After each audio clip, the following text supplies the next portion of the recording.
subuh Masjid Jami orang yang kita cintai. Al-Fatihah. Bismillahirrahmanirrahim. Alhamdulillahirabbil alamin arrahmanirrahim maliki yaumiddin.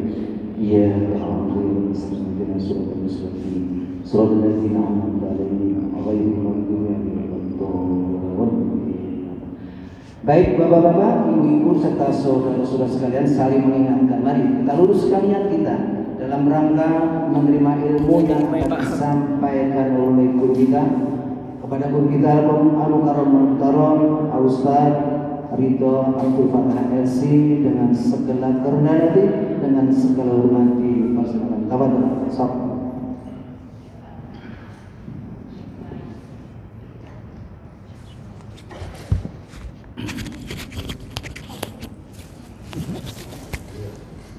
Assalamualaikum warahmatullahi wabarakatuh. Alhamdulillah wassalatu wassalamu ala sayyidina maulana rasulillah wa ala alihi wa ashabihi wa man tabi'ahu wa nasarahu wa walah, amma ba'dah. Fanawaina ta'allum wa ta'lim wa tadhakkur wa tadhkir wa nafa' wal intifa' wal istifa' wal ifadata wal istifadah wal hatha ala tamassuki bi kitabillah wa sunnati rasulihi sallallahu alaihi wa alihi wasallam wa da'wah ilal huda wa dalalata alal khair ibtiqa mardatillahi wa qurbihi wa thawabih. Subhanaka la ilma lana illa ma 'allamtana innaka antal alimul hakim wa la haula wa la quwata illa billahil aliyil azim. Allahumma inna na'udzubika min ilmin la yanfa'u, qalbin la yakhsha, wa nafsin la tashba', wa 'ainin la tadma, wa amalin la turfa, wa min du'ain la yustajabu laha bi rahmatika ya arhamar rahimin. Allahumma inna nas'aluka al-ilma laduni wal mashraba safiyal hani ya wahhabu ya ghani. Hadratul mukarramin, seluruh segenap jajaran DKM Masjid Jami Ar-Rayyan yang mudah-mudahan senantiasa diberikan taufik dan inayah oleh Allah Subhanahu wa taala. Juga yang saya cintai para jamaah sekalian, bapak-bapak, ibu-ibu, wabil khusus MC kita yang datang dari negeri seberang tembok royal Turki, turunan kidul turunan Kediri. Alhamdulillah para jamaah sekalian yang dimuliakan oleh Allah, mudah-mudahan guru kita Al-Ustaz Dr. Andes Ma'mun Adung juga senantiasa dijaga oleh Allah Subhanahu wa taala, karena pada pagi hari ini beliau berhalangan hadir bersama kita, tapi insya Allah ruh beliau hadir bersama kita untuk senantiasa menyelami samudra warisan baginda Nabi Muhammad sallallahu alaihi wa alihi wasallam. Jamaah sekalian yang dimuliakan oleh Allah Subhanahu wa taala, materi yang insya Allah akan kita bahas pada pagi hari ini adalah tentang apa yang menjadi kebiasaan kaum muslimin dari kalangan ahlus sunnah wal jamaah, di mana mereka punya satu kebiasaan yang biasa disebut dengan tabarruk. Ya. Tabarruk ini dalam bahasa Arab tulisannya ta, ba, ra bertasydid dan kaf. Jadi jangan salah baca. Tabarruk gitu cara bacanya. Jangan nanti salah baca ta, ba, ra, ka dibaca tubruk. Ya, itu bukan tubruk cara bacanya, tapi tabarroka ya tabarroku tabarrukan. Apa sih ini tabarruk? Kalau dalam bahasa Indonesianya sering kita artikan sebagai mengambil berkah. Ya. Apa itu ngambil berkah? Ya. Sebetulnya yang dimaksud dengan berkah itu atau barokah itu adalah ziyadatul khair, bertambahnya kebaikan. Kemudian istilah tabarruk ini menjadi satu terminologi tersendiri bagi satu kegiatan atau aktivitas untuk mengambil satu keberkahan dari athar atau jejak-jejak atau peninggalan-peninggalan yang dimiliki oleh kaum solihin, ya, yang dimiliki oleh orang-orang yang dekat dengan Nabi Muhammad sallallahu alaihi wa alihi wasallam. Nah, kita sering anggap bahwa atau mungkin ada di antara kita atau sering mungkin kita dengar kajian-kajian di YouTube atau kajian-kajian di beberapa majelis, ada beberapa orang yang menyatakan bahwa tabarruk ini sebagai satu perilaku yang mengarah kepada kemusyrikan atau mengarah kepada kesesatan. Kenapa? Karena mereka beralasan ngapain nyari berkah di benda mati. Ngapain nyari berkah di benda mati, ya. Benda mati bisa apa? Apa bisa dia ngasih berkah buat kita? Sebetulnya logikanya sederhana aja, ya, bahwa apapun yang ada di sekitar kita dalam akidah Ahlussunnah wal Jamaah, kemanfaatan yang ada di dalam setiap benda itu Allah berikan kemanfaatannya atas kekuasaan Allah. Nggak usah jauh-jauh kita ngambil berkah. Makan pun nasi yang kita makan, ya, nasi yang kita makan, apakah dia benda hidup atau benda mati? Setelah jadi nasi benda mati. Mungkin waktu masih padi ya benda hidup karena tumbuhan masih numbuh, ada numu di situ, ada proses perkembangan, ya. Tapi kalau udah jadi nasi benda mati, dan gak ada di antara kita yang makan padi atau makan beras, ya kan? Semua makannya nasi, ya kan? Apalagi orang Indonesia emang maunya ribet, ya. Nasi udah matang masih digoreng. orang Indonesia nasi udah matang masih digoreng, ya, itu bapak-bapaknya. Ibu-ibunya lebih hebat lagi, ya. Zaman sekarang katanya Allah udah bikin alis bagus-bagus sama ibu-ibu digambar ulang.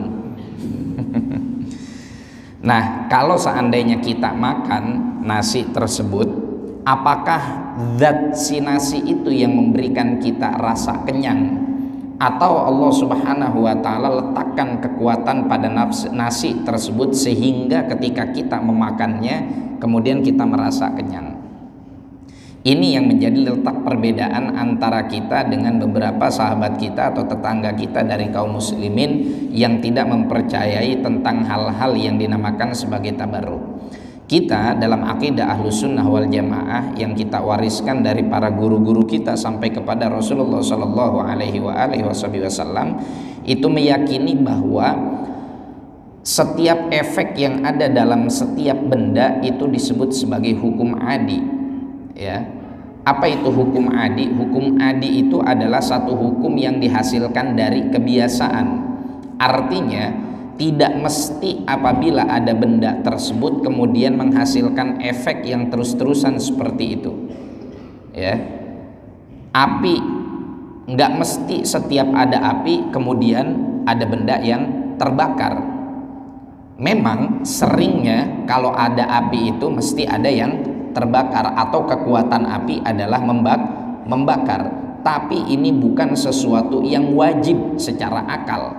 Dia hanya berfungsi secara ada atau secara kebiasaan bahwa memang api itu fungsinya atau memiliki kekuatan untuk membakar. Tapi di banyak kesempatan kita temui beberapa kejadian apinya ada tapi nggak mampu membakar. Contoh sederhana yang kita riwayatkan di dalam Al-Quran adalah kobaran api yang begitu besar yang mana di dalamnya diletakkan Nabiullah Ibrahim alaihissalam, tapi api tersebut tidak mampu untuk membakar jasad Nabiullah Ibrahim. Dan sering kita lihat di sekitar kita, ya, belum lama ada warteg gitu di daerah mana tuh, Jakarta atau mana, ya, yang kebakaran di sekitarnya tapi dia di tengah-tengah berdiri tegak, nggak ada yang kebakar, kalaupun ada sedikit-sedikit aja, padahal dikelilingi oleh kobaran api termasuk apinya sampai ke situ. Nah, artinya apa? Di sini kami ingin sampaikan kepada para jamaah bahwa setiap benda mati itu sejatinya mereka nggak punya kekuatan apa-apa kecuali Allah Subhanahu wa Ta'ala berikan kekuatan pada benda tersebut, atau Allah berikan kemampuan pada benda tersebut.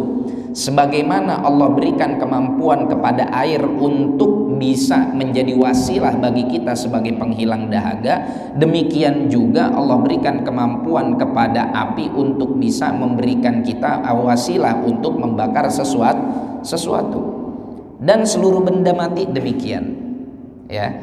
Sehingga ketika dalam hal ini kita mengambil berkah dari benda mati, sebelum kita sampai kepada pembahasan benda-benda apa aja yang harus kita jadikan, yang bisa kita jadikan sebagai alat untuk bertabarruk, ya, maka sebetulnya di benda tersebutlah Allah Subhanahu wa taala berikan di dalamnya athar keberkahan. Di dalamnya diberikan athar keberkahan. Oke? Sehingga kalau memang kalau seandainya Allah Subhanahu wa taala tidak berikan keberkahan di benda-benda tersebut, ya nggak akan ada keberkahannya. Tapi benda itu Allah berikan kekuatan untuk menjadi wasilah keberkahan karena memang Allah meletakkan di dalamnya, sebagaimana Allah letakkan dalam obat kekuatan untuk takdir Allah untuk menyembuhkan kita, dalam makanan untuk mengenyangkan kita, dalam minuman untuk menghilangkan dahaga kita, dan lain-lain. Begitu juga dalam dalam benda-benda yang dimiliki oleh kaum sholihin atau oleh para anbiya, ya. Di sini pula lah terdapat kekuatan yang Allah Subhanahu wa taala berikan kepada benda-benda tersebut. Sehingga para jamaah sekalian yang dimuliakan oleh Allah, kalau yang kita lakukan pada benda tersebut adalah meyakini bahwa benda itulah sumber kekuatan utama, baru di sini kita sepakat dengan mereka. Terdapat di sini namanya indikasi kemusyrikan. Tapi kalau kita meyakini bahwa itu adalah benda ciptaan Allah, makhluk ciptaan Allah, namun Allah berikan keberkahan di dalamnya, Allah berikan kekuatan di dalamnya, it's okay, nggak jadi masalah, ya. Kita pun kalau seandainya meyakini bahwa obat-obatan yang kita minum, obat itulah yang menyembuhkan kita, hadza ainus syirik, itu juga termasuk inti dari kemusyrikan, ya. Oleh karena itu yang diyakini oleh akidah Ahlus Sunnah wal Jamaah bahwa setiap benda itu Allah berikan kekuatan di dalamnya. Kalaupun Allah Subhanahu wa taala tidak berikan kekuatan di dalamnya, ya maka benda tersebut tidak memiliki kemampuan apa-apa. Oke, tapi saya tetap gimana ya, ngambil berkah dari orang-orang soleh kayaknya, atau ngambil berkah dari benda itu kayaknya gimana gitu. Ya udah, besok nggak usah minum obat kalau sakit. Kalau sakit nggak usah minum obat. Makan kalau lapar nggak usah makan. Kalau haus nggak usah minum. Kenapa? Ya, cari aja kekuatan yang tanpa makan, tanpa minum, kemudian bisa menghasilkan atau bisa menghilangkan rasa lapar dan juga rasa dahaga. Nah, sekarang kalau kita sudah sampai kepada pemahaman ini, tinggal kita mungkin bertanya, oke, kalau memang pemahamannya demikian, berikan kami contoh atau berikan kami argumentasi bahwa perilaku ini atau aktivitas ini atau amaliyah ini adalah memang dibenarkan secara syariat agama. Ya udah, ayo kita kasih contohnya. Mau di zaman Nabi Muhammad SAW atau mau di zaman nabi-nabi sebelumnya. Pas kita lihat ternyata di dalam telaah para masyaikh kita, dan kita ambil ilmu ini dari para guru-guru kita, ternyata tabarruk ini bukan cuman kerjaan umat Islam Indonesia tok. Bukan cuma kegiatan orang Indonesia doang. Ya, walaupun terkadang kegiatan orang Indonesia dalam tabarruk berlebihan, lebay. Ya, lebaynya gimana? Sampai kiswah Ka'bah digunting-guntingin.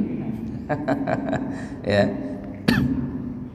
Ternyata para anbiya terdahulu, para mursalin terdahulu, mereka juga melakukan hal demikian.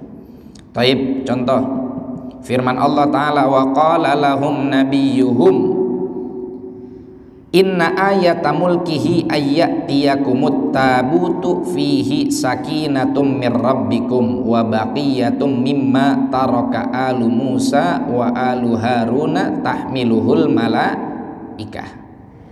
Ya, inna fi dzalika laayatal lakum in kuntum mu'minin. Dan nabi mereka berkata, nabinya Bani Israel, bahwa di antara tanda bahwa sesungguhnya kekuasaan Allah Subhanahu wa taala adalah ayyatiyakumut tabut. Nabi tersebut, nabi dari Bani Israel tersebut datang membawa namanya tabut. Tabut itu kalau Bapak pernah ziarah ke makam-makam, ya, biasanya di atas pusaranya ditaruh semacam kayak apa ya, dari kayu gitu, ya, semacam kayak bangunan dari kayu tapi di dalam kubah untuk menutupi makam. Itu juga itu disebut sebagai tabut. Fihi sakinatun, ya. fihi sakinah, bahwa di dalamnya terdapat ketenangan. Di dalam tabut tersebut, di dalam benda yang dibawa oleh Nabi dari kalangan Bani Israel ini terdapat ketenangan. Dilihat emang apa isinya, kok bisa ngebawa ketenangan itu tabut tersebut ya. Kotak tersebut kok bisa membawa ketenangan, emang di dalamnya ada apa? Ya. Sakinatun mir rabbikum, ketenangan dari Tuhan kalian yang ada di dalam tabut tersebut, emang di dalamnya isinya apa? Ternyata isinya adalah wa baqiyatum mimma taraka alu Musa wa alu Haruna tahmiluhul malaika. Di dalamnya terdapat peninggalan-peninggalan ya, atau benda-benda yang pernah digunakan oleh keluarganya Nabi Musa dan juga Nabi Harun yang dibawa oleh para malaikat. Ini satu ya, artinya nabi-nabi terdahulu mengambil tabarruk, mengambil keberkahan dari peninggalan Nabi Musa alaihissalam dan juga Nabi Harun ya. Kemudian di dalam ayat yang lain Allah Subhanahu wa taala menceritakan, Bapak mungkin ingat kisah Nabi Yusuf alaihissalam. Nabi Yusuf ini bapaknya siapa? Bapaknya Nabi Yusuf, Nabi Yakub ya. Waktu Nabi Yusuf hilang, dikerjain sama saudara-saudaranya sehingga beliau dibuang ke sumur ya, dibuang ke sumur, terus dipungut oleh kafilah yang lewat pada saat itu, lalu dijual ke pembesar negeri Mesir pada saat itu. Intinya Nabi Yusuf terasingkan dari rumahnya. Apa yang terjadi? Yang terjadi adalah orang tuanya ini Nabi Yakub terus-terusan nangis ya, sampai saking terus-terusannya menangis kesehatan matanya terganggu. Kesehatan matanya terganggu sehingga nggak bisa ngelihat.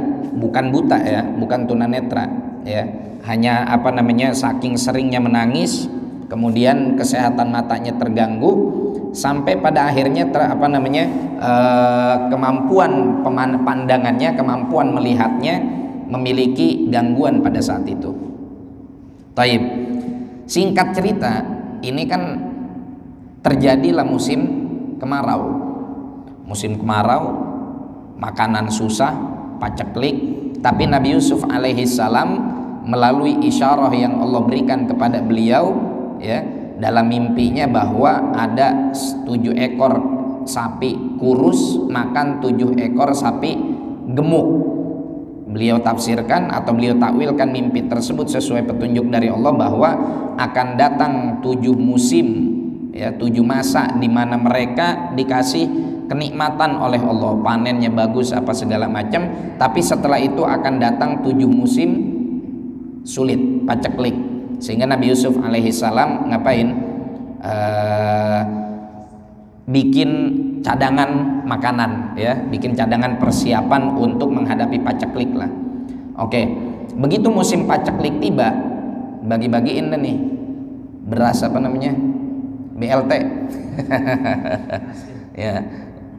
Di musim paceklik ini Nabi Yusuf bagi-bagi BLT, bantuan langsung tunai ya, atau istilahnya apalah di zaman itu. Berangkatlah putranya Nabi Yakub, saudaranya Nabi Yusuf alaihissalam. Singkat cerita, begitu sampai di sana, Nabi Yusuf kenal bahwa ini saudaranya Bunyamin itu yang datang ke sana.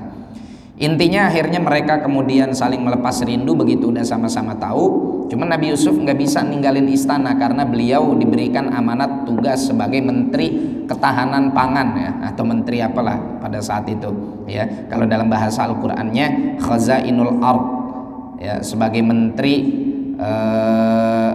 pertanian ya, menteri pertanian dan ketahanan pangan lah. Sampai akhirnya kata Nabi Yusuf alaihissalam, ente pulang.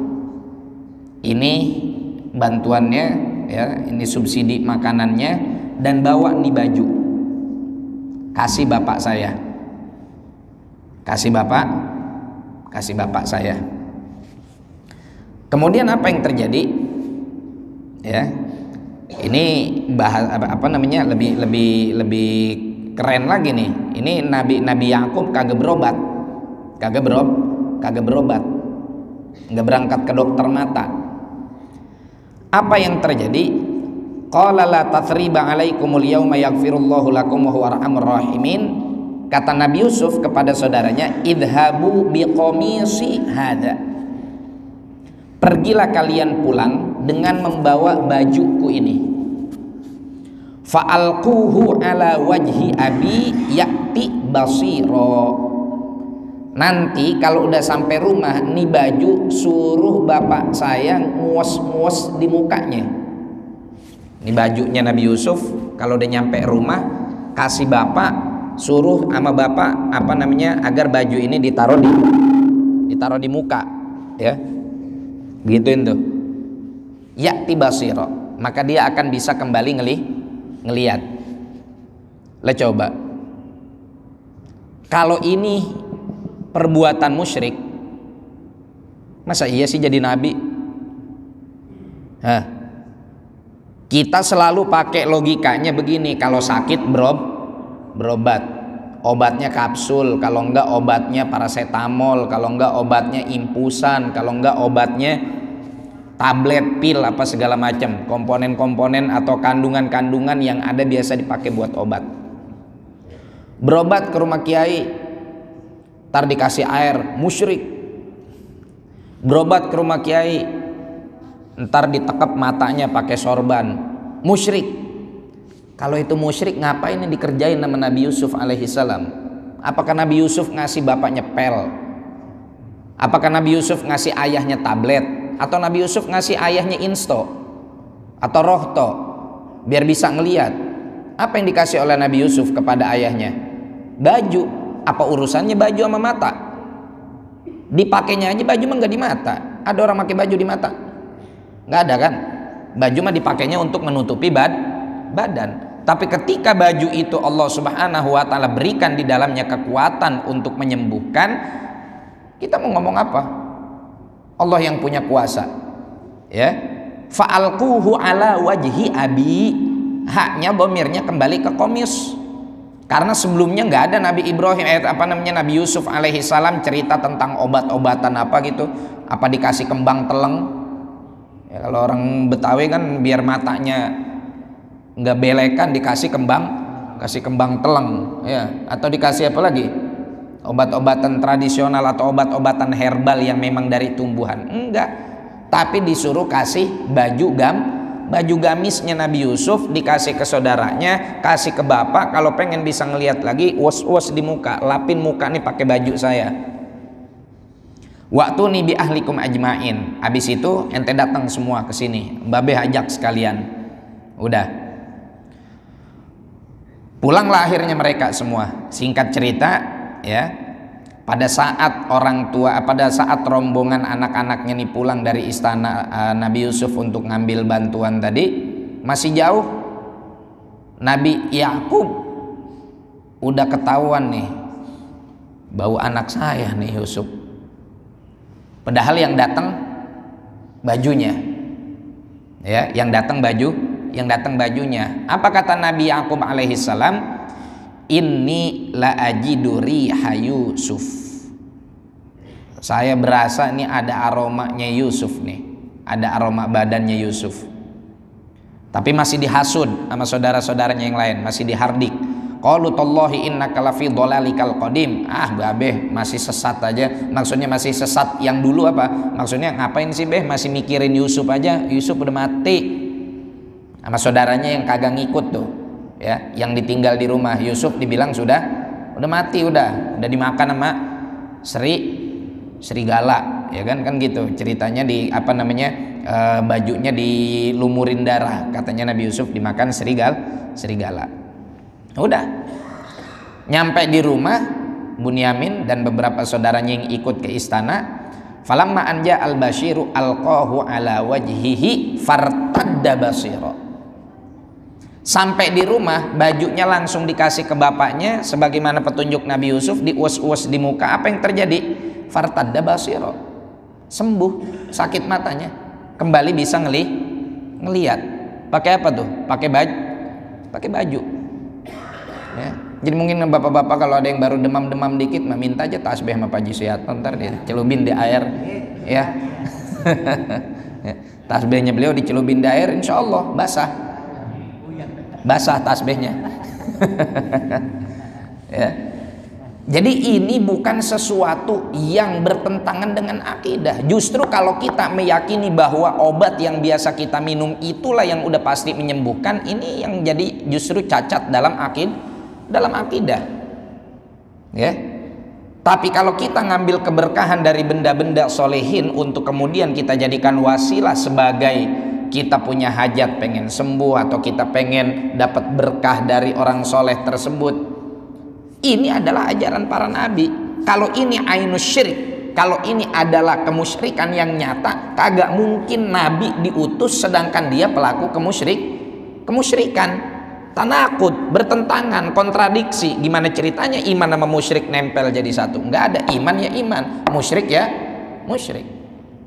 Ya, nggak bisa yang namanya air nyampur sama minyak.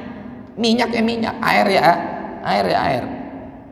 Ini sudah sejak zaman dulu Bapak Ibu sekalian, bahwa benda yang dipakai oleh kaum solehin bisa memberikan keberkahan, bisa jadi obat, ya, bisa jadi qadha hajat, bisa untuk menghantarkan kita dapat cahaya di dalam hati kita, gitu.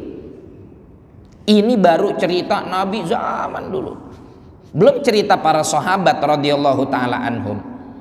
Ya, bagaimana dengan para sahabat yang paling tahu tauhid? Ente apa sahabatnya Nabi sih?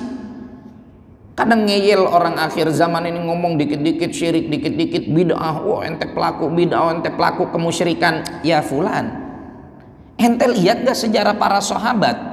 Terus kalau anda klaim bahwa yang kita lakukan pada saat ini yang sama persis dilakukan oleh para sahabat, terus kemudian anda klaim bahwa itu adalah sebuah pelaku kemusyrikan, bahwa itu adalah perbuatan syirik, lah terus siapa yang nganterin iman sampai kepada kita zaman sekarang?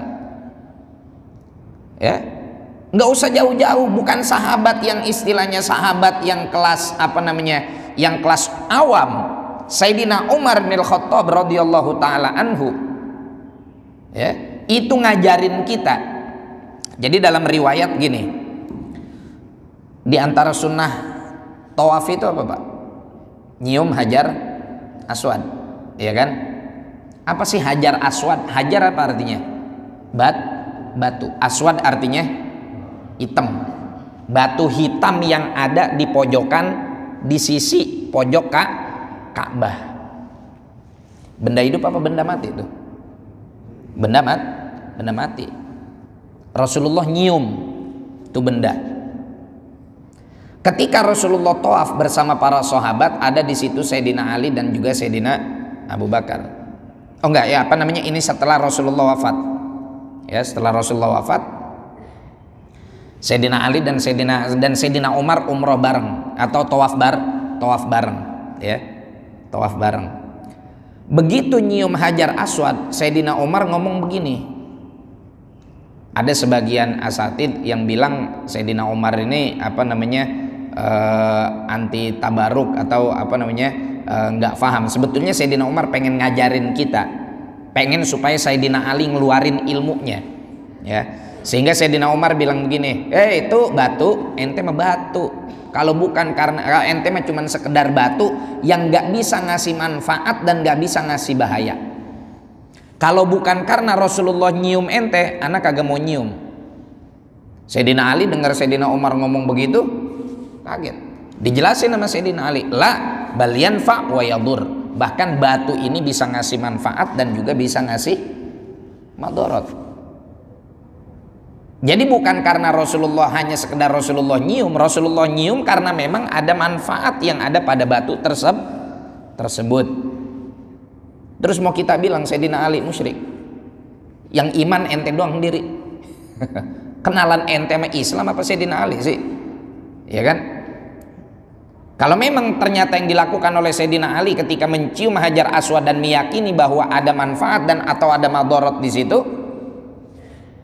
berarti Sayyidina Ali bukan muslim yang hakiki dong. Nah, ini para sahabat radhiyallahu taala anhum bertabarruk dengan benda mati.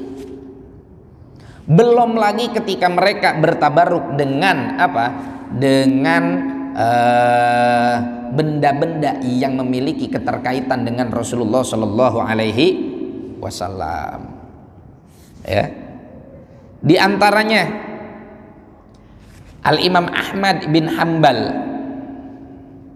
yang tetangga kita ini suka mengklaim bahwa Imam Ahmad ini adalah imamnya ahli tauhid karena dijadikan rujukan oleh Ibnu Taimiyah dan juga Ibnul Qayyim Al-Jauziyah, ya, atau lebih seringnya dijadikan rujukan oleh Ibnu Taimiyah.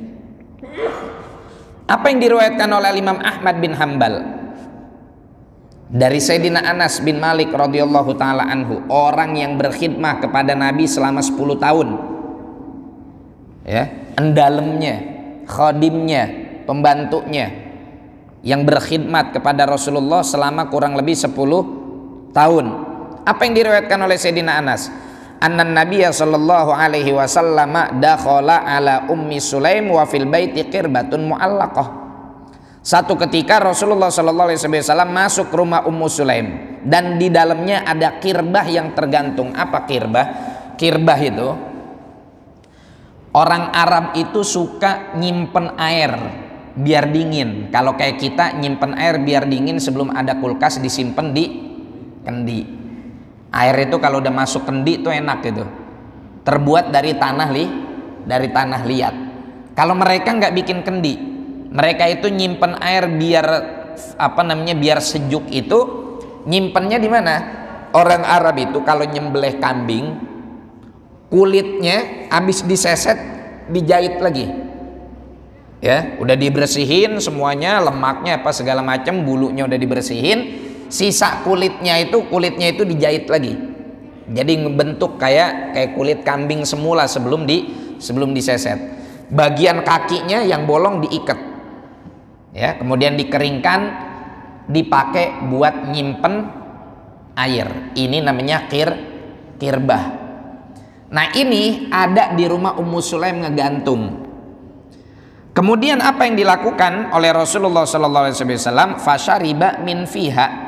Kemudian Rasulullah minum dari mulut kirbah tersebut.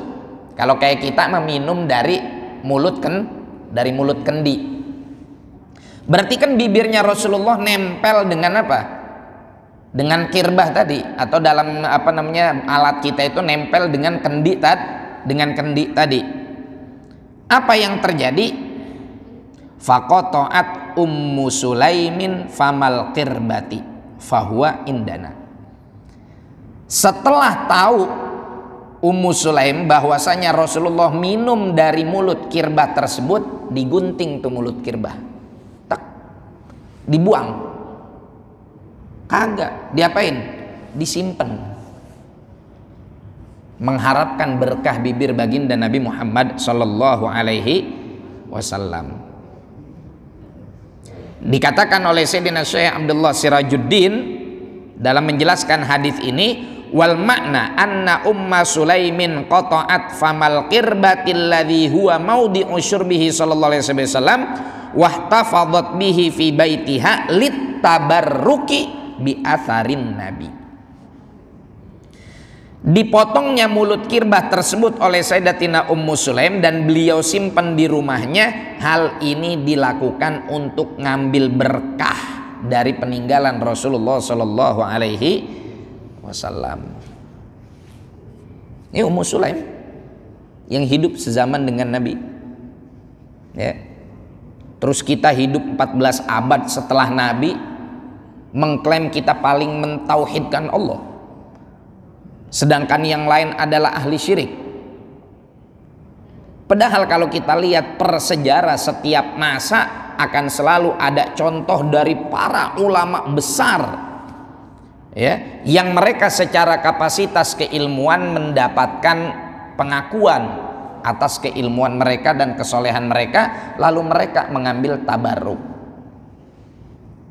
Oke? Satu. tabarrukus sahabati bi thiyabi Rasulillah wastishfa'uhum biha.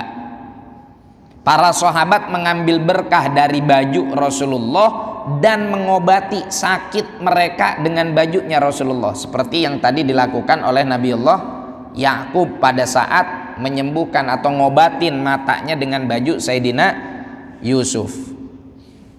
Ya. Ini hadis diriwayatkan oleh siapa? Oleh Imam Muslim Ibnul Hajjaj dalam Sahih Muslim, murid dari Sayyidina Imam Bukhari, yang kitabnya Imam Muslim ini As-Sahhul Kitabi fil Hadithi Ba'dal Bukhari, kitab yang paling sahih di dalam kitab-kitab hadis, ya. Setelah kitabnya Imam Bukhari adalah kitabnya Imam Muslim. Rankingnya ranking 2. Ranking 2. An Asma binti Abi Bakrin Siddiq radhiyallahu taala anha. Hadis ini diriwayatkan dari Sayyidatina Asma, putri Abu Bakar Siddiq, iparnya Rasulullah.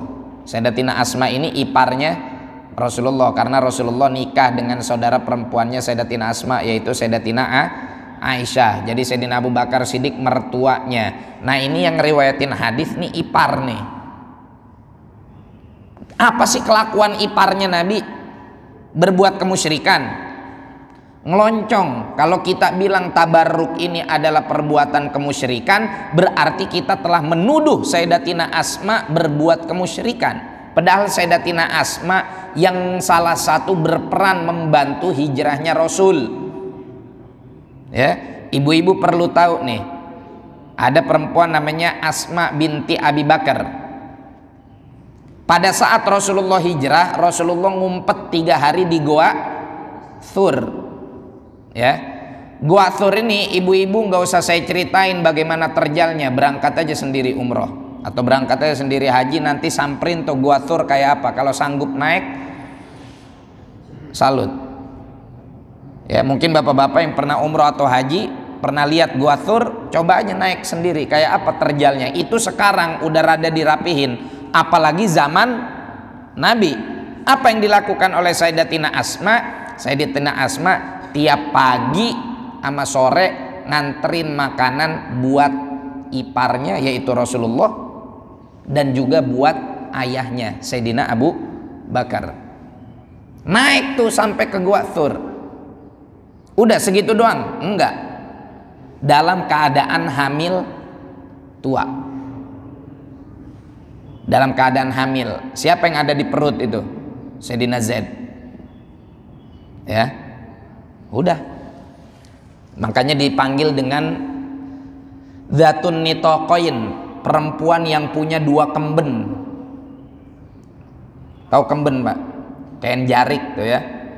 Satunya dipakai buat bawa gendong makanan, ya. Satunya dipakai buat ganjel perut biar enggak keguguran. Perempuan lagi hamil tua, naik gunung, gendong bayi, bawa makanan, gendong bayi dalam perut, coba kayak apa itu? Naik ke tempat yang terjal kayak gitu, ya. Tapi apa yang dilakukan oleh Sayyidatina Asma? Annaha akhrajat ilaina jubbatan toyalisah kasirwaniyah laha libnatu dibaj wa farajaha makfufani bid-dibaj wa qalat hadhihi jubbatu Rasulillah sallallahu alaihi wasallam kanat inda Aisyah. Sayyidatina Asma ngeluarin jubahnya Rasulullah, ngeluarin jubahnya Nabi. Kemudian beliau cerita, ini adalah jubahnya Rasulullah yang disimpan oleh Aisyah. Falamma qubidat radhiyallahu anha qabadatuha.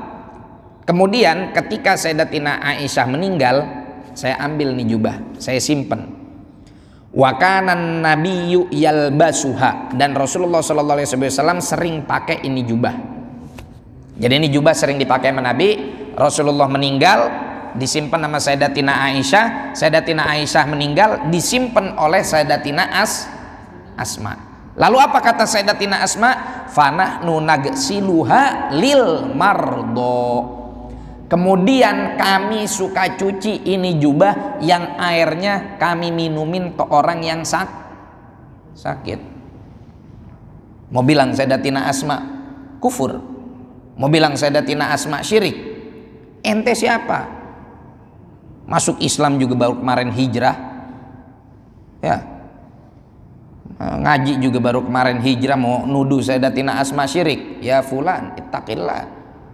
Kalau ngomong hati-hati, jangan apa yang kemudian kita dengar dari ceramah di medsos kemudian langsung kita percaya begitu saja. Ya, ada marhum diriwayatkan Al-Imam Muslim yang meriwayatkan. Ya, wa fi riwayatin nagsilu halil maridi minna idastaka nastashfi biha. Ini lebih redaksinya lebih jelas lagi nih. Kami cuci bagi orang yang sakit dari kalangan kami, atau kalau ada yang datang ke kami dia sakit, dia ngeluh, saya sakit. Sakit apa? Muntaber. Apa digecekin daun jambu? Kagak. Dicuciin jubah Nabi, diperes airnya, dikasih minum kepada nih orang yang sakit. Nastashfi biha. Kami mohon kesembuhan dari Allah dengan berkah jubahnya Nabi. Ini kan Nabi, wajar. Ngeles dah ente kayak bajai. Tadi bilang nggak boleh sama sekali, giliran kita kasih dalil dari pakaiannya Nabi, baru ente bilang kalau sama Nabi tabaruk boleh, tapi kalau sama orang lain kagak. Orang lain mau sesoleh apapun enggak, ini sama Nabi beda, orang lain enggak. Berarti kalau tabaruk dengan peninggalan pakaian orang lain apa hukumnya? Dosa, syirik. Oh ya udah, berarti ente udah nuduh Sayyidina Imam Syafi'i sebagai orang yang musyrik. Lah emang gimana? Tuh, Imam Syafi'i punya murid Imam Ahmad bin Hambal. Imam Syafi'i punya murid Al-Imam Ahmad bin Hambal. Ngaji bareng, dan Sayyidina Imam Syafi'i pernah sekali nginep di rumah Sayyidina Imam Ahmad bin Hambal. Udah, akhirnya satu ketika Sayyidina Imam Ahmad ngimpi disiksa. Nulis surat lah kepada Imam Syafi'i, nyuruh muridnya buat nganterin kepada Imam Syafi'i. Ya, nyuruh muridnya sambil dibawain jubah kenang-kenangan. Ya, jadi murid ngirim surat, kagak surat doang, curhat doang, tapi ngasih hadiah buat gurunya.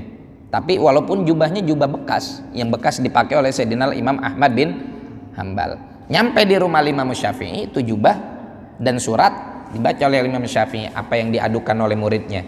Dibilangin sama Imam Syafi'i, bilangin sama guru ente Imam Ahmad, dia bakal kena ujian dari Allah. Ya, bakal kena ujian dari Allah Subhanahu wa ta'ala tentang masalah Al-Quran. Ya, dalam ilmu teologi ini sering dibahas karena mereka hidup di zaman Mu'tazilah berkuasa. Kita nggak ngebahas tentang itunya. Apa yang terjadi? Begitu jubahnya Sayyidina Imam Ahmad bin Hambal diterima oleh Imam Syafi'i, amal Imam Syafi'i itu jubah dicuci. Dicuci karena kotor, dicuci karena bau, dicuci karena bau keringat atau bau kelek. Enggak, amal Imam Syafi'i jubahnya dicuci, airnya diminum, terus jubahnya dipakai buat sholat. Ini jubah orang soleh, saya bertabaruk dengan jubah ini, kata Imam Syafi'i. Padahal itu jubah muridnya. Tapi Imam Syafi'i bertabaruk dengan jubahnya Sayyidina Imam Ahmad bin Hambal dengan cara dicuci lalu airnya diminum. Terus mau kita bilang Imam Syafi'i musyrik, kita mau bilang Imam Syafi'i pelaku bid'ah, kita mau bilang Imam Syafi'i ini pelaku kemusyrikan. Kalau pelaku kemusyrikan nih Imam Syafi'i, ente kudu sportif, ente jangan belajar usul fikih. Emang usul fikih siapa yang pertama kali menemukan tuh ilmu? Imam Syafi'i lewat kitabnya Ar-Risalah. Kemudian baru orang-orang pada ngeh untuk belajar namanya usul fiqh. Gimana ceritanya ente belajar usul fikih yang pertama kali ditemukan oleh Imam Syafi'i, terus ilmunya ente pelajari, tapi orangnya ente bilang syirik, orangnya ente hukumi sebagai pelaku kemusyrikan? Gimana ceritanya? Masa belajar agama sama pelaku kemusyrikan? Ya, ini tanakut, ya, kontradiksi, ya, enggak, dan ini tidak dibenarkan di dalam agama, ya, apa perbuatan yang demikian. Ini yang dikerjakan oleh para sahabat, dan itu yang dikerjakan oleh para para a'immah, para salaf, mereka bukan hanya mengambil berkah dari peninggalan Rasulullah sallallahu alaihi wasallam, tapi juga ngambil berkah dari kaum sholihin. Jadi kalau Bapak misalkan datang ke rumah kiai, datang ke rumah sholihin, ngelihat air dicelubin jari, minum. Apa bedanya dicelubin jari sama bekas diminum pakai bibir orang? Apa bedanya? Ya, itu ngapain itu air dicelubin jari sama kiai? Emang jarinya ada apanya? Minum.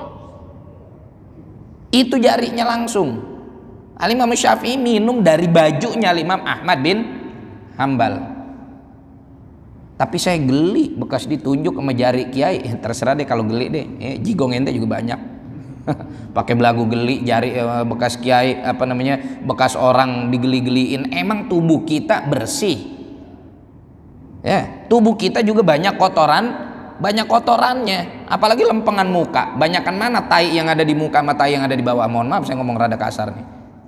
Yang di bawah kotoran cuma 2, urin sama feses, iya kan? Tapi kalau di muka ada tai mata, ada upil, ada tai kuping, ada jigong, ada muntah, apalagi ada jerawat, kotoran semua, iya kan? Nah, jadi jamaah sekalian yang dimuliakan oleh Allah Subhanahu Wa Taala, hal-hal demikian yang biasa dilakukan kalau kita ngelihat ulama nyium baju gurunya, atau kita ngelihat ulama nyium sendal gurunya, itu bukan perbuatan yang mencederai akidah sedikit pun. Bahkan itu yang diajarkan oleh para sahabat, itu yang diajarkan oleh para nabi. Al-Imam Ibnu Salah terakhir, Al-Imam As-Subki, ya, itu Pak Al-Imam As-Subki ini tinggalnya kan di Mesir.